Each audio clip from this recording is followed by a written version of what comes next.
तो बढ़ते हैं क्वेश्चन नंबर 4 पे। क्वेश्चन नंबर 4 कहता है assume that following statements are true, मतलब ये जो दो स्टेटमेंट्स दिए हैं दोनों ट्रू है, and find out the truth value of given statements. तो उन लोगों ने कुछ कंपाउंड स्टेटमेंट्स दिए हैं जिनका ट्रुथ वैल्यू मुझे ढूंढना है, जहाँ पे पी और क्यू दोनों ट्रू है ना। पी कहता है संडे इज़ अ हॉलीडे, जो कि ट्रू मानना है।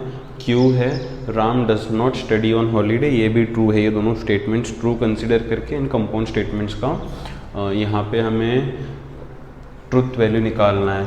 क्यू क्या कहता है, Ram does not study on holiday. यहाँ पे ऑलरेडी इन लोगों ने नॉट दिया है ना, इन लोगों ने दिया है। अगर हम कंसीडर करते तो क्यू को हम लोग हमेशा पॉजिटिव कंसीडर करते, ठीक है, वो बात रही साइड में। इन लोगों ने ऑलरेडी क्यू में नॉट दिया है ना, क्यू में नॉट दिया है। वैसे निगेशन क्या होता है, नॉट इंसर्ट करना। निगेशन क्या होता है, नॉट इंसर्ट करना। मान लो ऑलरेडी सेंटेंस में नॉट है और उसका निगेशन करेंगे तो सेंटेंस से नॉट हट जाएगा, है कि नहीं। मान लो अगर प्लेन सेंटेंस है पॉजिटिव, उसका निगेशन मतलब क्या, नॉट इंसर्ट करना। अगर मान लो पहले से ही नॉट इंसर्ट है तो उसका निगेशन करेंगे तो नॉट हट जाएगा, है ना। आई होप इतना ये सबको समझता होगा। तो देखते हैं पहले स्टेटमेंट का क्या होगा। संडे इज़ नॉट हॉलीडे और राम स्टडीज़ ऑन हॉलीडे। तो ये कंपाउंड स्टेटमेंट है जहाँ पे इन लोगों ने बोला है संडे इज़ नॉट हॉलीडे और राम स्टडीज़ ऑन हॉलीडे। तो सबसे पहले इसका मैं सिंबॉलिक फॉर्म करता हूँ, है ना। तो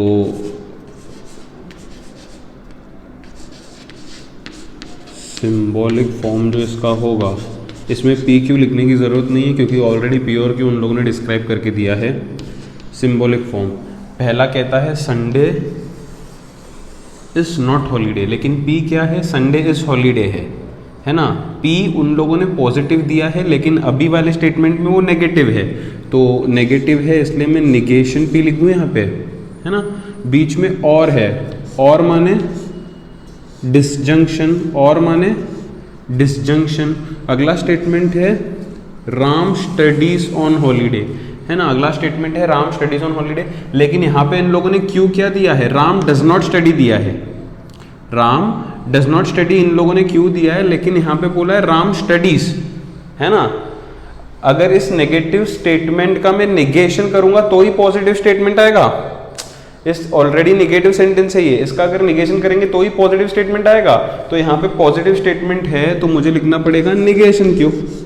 ऐसे क्यों लिखना पड़ेगा, क्योंकि क्यू जो है वो ऑलरेडी नेगेटिव है।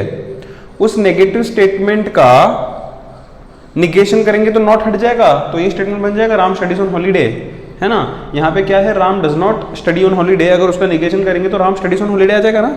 आई होप सबको समझा है ये, है ना। तो ये सिंबॉलिक फॉर्म तैयार हुआ, negation P disjunction negation Q, है ना। तो मैं लिखता हूँ यहाँ पे truth value of given statement. Truth value कैसे निकालते हैं गिवन स्टेटमेंट का, देखो ये जो सिंबॉलिक फॉर्म है ना, ये जो सिंबॉलिक फॉर्म है ये है सिंबॉलिक फॉर्म, उसमें बस वैल्यूज इंसर्ट करने हैं। ये निगेशन वैसे ही रहने दो। पी ट्रू है, उन लोगों ने बोला है क्वेश्चन में कि पी और क्यू दोनों ट्रू है। डिसजंक्शन, ये निगेशन को वैसे ही रहने दो। क्यू क्या है, ट्रू है। क्वेश्चन पढ़ लेना, उन लोगों ने बोला है consider the statements to be true, ये दोनों को ट्रू कंसीडर करो, ऐसा उन लोगों ने क्वेश्चन में बोला है। बस अब इसको सिंप्लीफाई करते चलो। निगेशन ऑफ ट्रू क्या हो जाएगा, फॉल्स।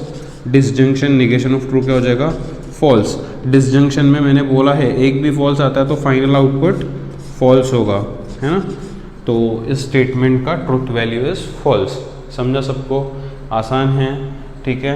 सेकंड क्वेश्चन पे बढ़ते हैं।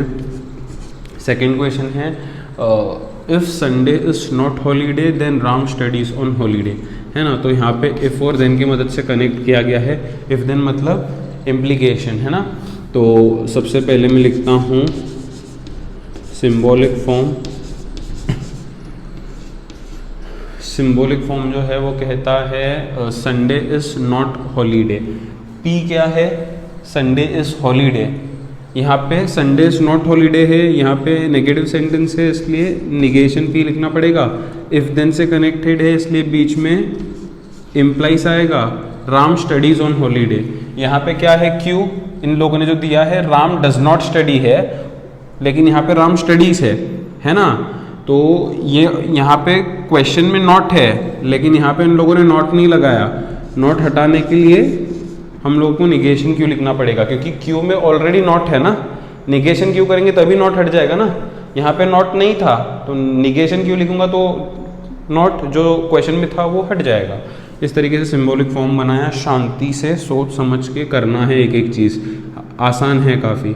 सिंबॉलिक फॉर्म होने के बाद लिखते हैं truth value of statement given statement is.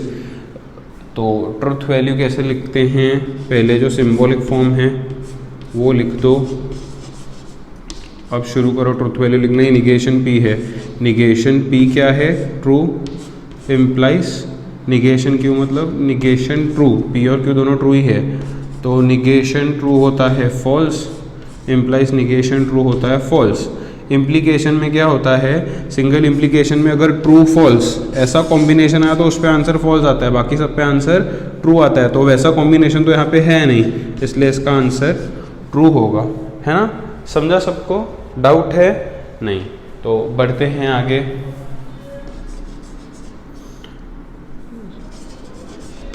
लिखते हैं सिंबॉलिक फॉर्म, फिर पढ़ते हैं statement. Sunday is a holiday, तो पी क्या है, Sunday is a holiday. Same statement यहाँ पे संडे इज़ अ हॉलीडे है ना, तो पी वैसे ही लिखते हैं। एंड है माने कंजंक्शन हुआ, राम स्टडीज़ ऑन हॉलीडे, लेकिन यहाँ पे क्या है, Ram does not study on holiday है ना। Ram does not study on holiday है, तो यहाँ पे लेकिन है राम स्टडीज ऑन हॉलीडे, तो निगेशन क्यों करना पड़ेगा, है ना। तुम लोग ही इतना थोड़ा सा लॉजिक अगर लगाओगे यहाँ पे, तो यहाँ पे Ram does not studies on holiday है, इसका निगेशन क्यों करोगे तो क्या होगा, नॉट हट जाएगा ना। ऑलरेडी नॉट है, फिर उसका निगेशन करेंगे तो नॉट हट जाएगा। राम स्टडीज ऑन हॉलीडे ऐसा आ जाएगा फिर, है ना। मान लो अगर एक पॉजिटिव स्टेटमेंट में देता हूँ he is a good boy, तो उसका निगेशन क्या होगा, he is not a good boy, है ना। अगर मान लो मैं देता हूँ he is not a good boy, तो उसका निगेशन क्या होगा, he is a good boy. तो वैसे ही है यहाँ पे ऑलरेडी स्टेटमेंट क्या दिया है, Ram does not study on holiday, उसका निगेशन क्या होगा, राम स्टडीज ऑन हॉलीडे, जो कि यहाँ पे है राम स्टडीज ऑन हॉलीडे, इसलिए उसका निगेशन लिखा है मैंने, है ना। तो थोड़ा सा बस ध्यान देके करना है और कुछ नहीं है। तो मैं लिखता हूँ ट्रुथ वैल्यू, तुम लोग ऐसे शॉर्ट में नहीं लिखना, अच्छे से लिखना। Truth value of given statement इस। ट्रुथ वैल्यू लिखने के लिए क्या करना होता है, जो सिंबॉलिक फॉर्म है उसका इस्तेमाल करना होता है। पी क्या है, ट्रू, कंजंक्शन निगेशन क्यू क्या है, ट्रू। तो इस तरीके से हम लोगों ने लिख दिया। अब बस इसको सिंप्लीफाई करना है। सिंप्लीफाई करना तो आसान ही है, ज़्यादा कुछ यहाँ पे डिफ़िकल्ट नहीं है। तो ये ट्रू वैसे ही रहेगा, कंजंक्शन निगेशन ट्रू होता है फॉल्स। कंजंक्शन में एक भी फॉल्स आया दोनों में से तो आंसर फॉल्स हो जाता है। तो इस तरीके से इसका भी ट्रुथ वैल्यू मिल गया, है ना। चाहिए तो नीचे एक स्टेटमेंट लिख दो, truth value of given compound statement is false, यहाँ पे लिखो truth value of given compound statement is true, same वहाँ पे लिखो। तो आई होप ये रोमन नंबर भी सबको अच्छे से समझ में आ गया होगा। पॉज करके नोट कर लो। तो फाइनली बढ़ते हैं एक्सरसाइज के आखिरी क्वेश्चन पे। एक्सरसाइज के आखिरी क्वेश्चन पे कहा गया है convert the symbolic forms into verbal statements. तो मुझे ये बार क्या करना है, सिंबॉलिक फॉर्म को देख के स्टेटमेंट में कन्वर्ट करना है, जहाँ पे पी और क्यू ऑलरेडी क्वेश्चन में डिफाइन किया हुआ है। पी क्या है, ही स्विम्स, क्यू क्या है, वाटर इज स्वॉर्म। तो पहला जो स्टेटमेंट बनेगा कंपाउंड स्टेटमेंट, वो कुछ इस तरीके का होगा। मैं लिखता हूँ कंपाउंड स्टेटमेंट, जो तैयार होगा यहाँ से वो होगा, पहले है पी, पी मतलब ही स्विम्स, पी मतलब क्या, ही स्विम्स। फिर डबल इम्प्लीकेशन है, डबल इम्प्लीकेशन मतलब कौन सा, connective, if and only if, यही ना। निगेशन क्यू, क्यू का निगेशन, वाटर इज वार्म, उसका निगेशन मतलब वाटर इज नॉट वार्म, है ना। निगेशन मतलब नॉट इंसर्ट करना है। He swims if and only if water is not warm. Simple तरीके से बना लिया ये कंपाउंड स्टेटमेंट। अगला बनाते हैं।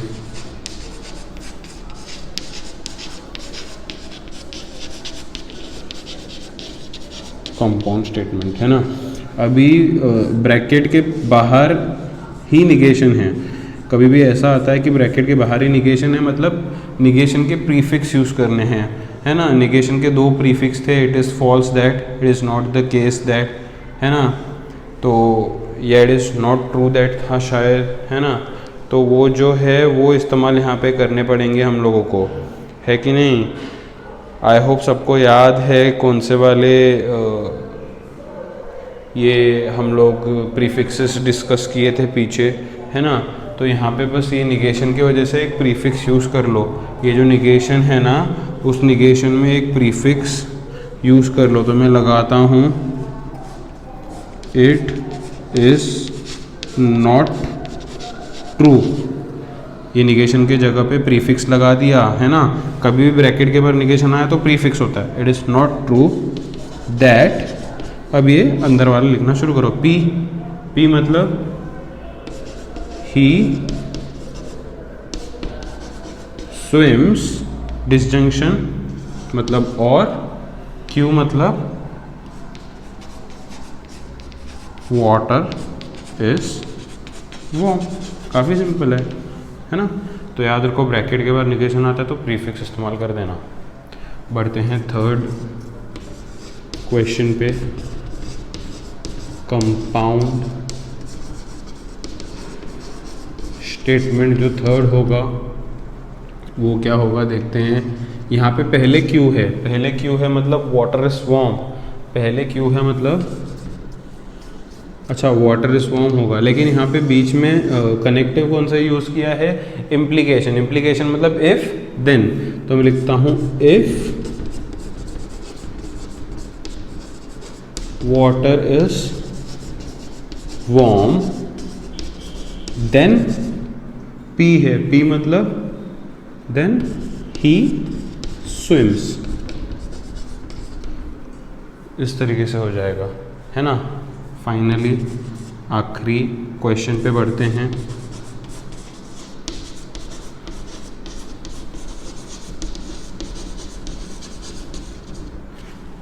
आखिरी क्वेश्चन पे बढ़ते हैं। क्यू कंजंक्शन निगेशन पी है। पहले है क्यू, क्यू माने क्या, water is warm. Water is warm. Conjunction मतलब क्या, एंड। निगेशन पी, पी का निगेशन ही स्विम्स का निगेशन क्या होगा, ही डज नॉट स्विम ना। Water is warm and he does not swim. इस तरीके से हो जाएगा, है ना। तो वर्बल स्टेटमेंट्स बनाना काफ़ी आसान है। यहाँ पे एक्सरसाइज ख़त्म होता है। पॉज करके नोट कर लो और इस एक्सरसाइज को अच्छे से प्रैक्टिस कर लो ताकि हम लोग आसानी से अगले कॉन्सेप्ट पे, अगले एक्सरसाइज पे बढ़ सकें, है ना। चलो फटाफट कॉपी कर लो।